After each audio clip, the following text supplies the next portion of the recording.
Now to one of the hot topic issues of the 2016 race, immigration. But while most of the focus of the debate has been on the U.S. and Mexico border, there is one group that's been receiving benefits since the 1960s, Cubans.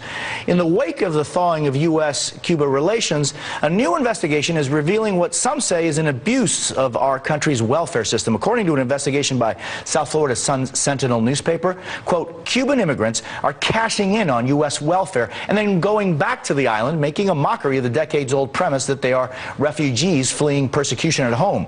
All this costing us, taxpayers, over $680 million. The question is, who's responsible for allowing this to happen? With me now is one of the reporters who broke the story, the Sun Sentinel's Sally Kestin. Sally, great seeing you. Nice to see you, Jose. Tell me about this investigation and what you found.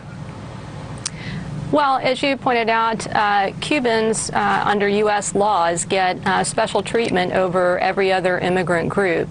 They're allowed to stay in the U.S. If they arrive and just literally reach land, and then they're eligible for government benefits, including welfare and food stamps.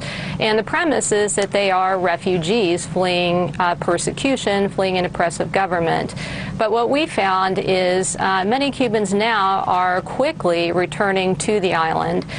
They're going right back to the country that was supposedly oppressing them. So they're collecting welfare as refugees, and they're using that tax support to return to Cuba, pay for trips, help support family, even go back and live on Cuba, on the island with government benefits. Let's talk about this, because the fact is that that Cuban Adjustment Act, which was put into place because of the Cuban regime and its policies towards its own people, is still there. That's the same regime. So if you are coming out as an exile, it is illogical to think that that person could or would want to return to a country where the government is oppressive.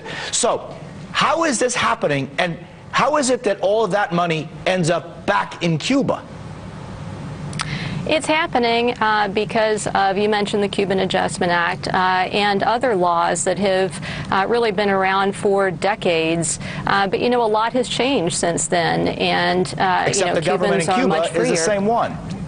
That's correct, and certainly there are Cubans who are persecuted. We say that every day, but the authority under U.S. law, it gives sort of a blanket authorization to any Cuban. They're presumed to be refugees when they arrive, when in fact, you know, many now are coming for because they want a better life. The same reason that a lot of immigrants want to come to the U.S. There is a difference between an immigrant and an exile, and if you're an immigrant, then this Cuban Adjustment Act shouldn't qualify you for what an exile is qualified to ask for. And Sally, your paper in the past has also talked about Medicare fraud in the United States by people who come over from Cuba and then return back to Cuba and exploit that as well.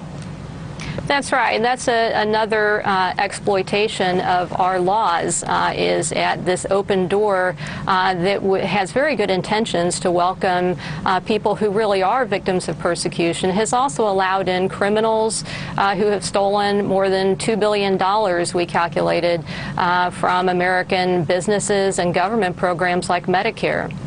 And so they're able to steal that money and then go back to Cuba, and they're free in Cuba?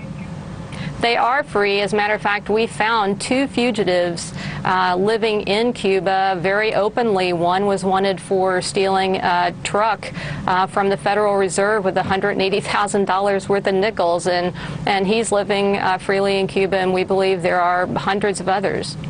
Sally Kestin, thank you. Great work as always. I really appreciate you being on with me. Thank you. Take care.